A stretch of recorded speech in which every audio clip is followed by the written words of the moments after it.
দর্শক, ভুল যখন ভাঙলো তখন আর সময় অবশিষ্ট নেই। এটা আমাদেরই গল্প নাটকের ৩৮তম পর্বে আমরা দেখলাম এক অভাবনীয় এবং হৃদয় বিদারক দৃশ্য। নিজের সব সম্পত্তি, দুবাইয়ের বিজনেস, এমনকি শেষ সম্বলটুকু সায়রার নামে লিখে দিয়ে খালি হাতে বাড়ি ছেড়ে বেরিয়ে এলো ফাহাদ। সায়রা যখন বুঝতে পারলো ফাহাদ তাকে সত্যি কতটা ভালোবাসত, ততক্ষণে অনেক দেরি হয়ে গেছে।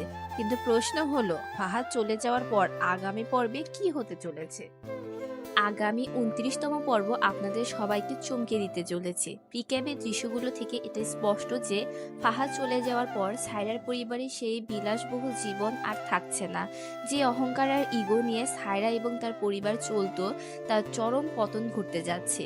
আমরা দেখতে পাচ্ছি সায়রা তার বাবা এবং মা বিষণ্ণ মুখে রিকশা ও বাসে করে কোথাও একটা যাচ্ছেন। তাদের চোখে মুখে হতাশা আর শূন্যতা।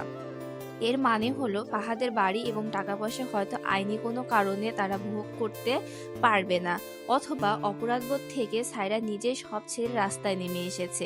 কোটিপতি জীবন ছেড়ে তারা এখন এক সাধারণ মধ্যবিত্ত বা নিম্নবিত্ত জীবনে প্রবেশ করতে বাধ্য হচ্ছে।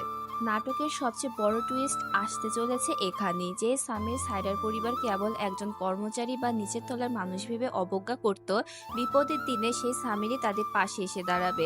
আগামী পর্বে আমরা দেখতে পাবো সায়রার পরিবার একটি ছাপোষা সাধারণ বাসায় শিফট করেছে, আর সেই বাসা গোছাতে সাহায্য করছে স্বয়ং সামির এবং তার বাবা।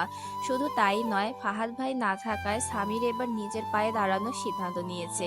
প্রিক্যাবে আমরা দেখেছি সামির তার বন্ধুদের সাথে পার্টনারশিপে নতুন কিছু শুরু করার বিষয়ে কথা বলছে। অর্থাৎ একদিকে সায়রাদের পতন, অন্যদিকে সততা ও পরিশ্রমে সামিরের নতুন উত্থান আমরা দেখতে পাবো। আগামী পর্বটি হবে অনুশোচনা আর নতুন করে বেঁচে থাকার লড়াইয়ের পর্ব। সায়রা কি পারবে এই সাধারণ মধ্যবিত্ত জীবনে নিজেকে মানিয়ে নিতে? সে কি ফাহাদকে খুঁজে বের করার চেষ্টা করবে? ফাহাদকে সত্যি সব ছেড়ে চিরতরে হারিয়ে গেল, নাকি দূর থেকে এখনো সায়রাকে নজরে রাখছে? এই সব প্রশ্নের উত্তর মিলবে আগামী পর্বে।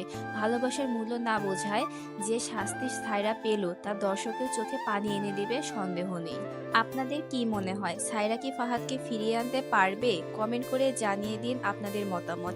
ভিডিওটি ভালো লাগলে লাইক দিন এবং এমন আরো আপডেট পেতে চ্যানেলটি সাবস্ক্রাইব করে বেল আইকনটি বাজিয়ে রাখুন। দেখা হচ্ছে আগামী পর্বে।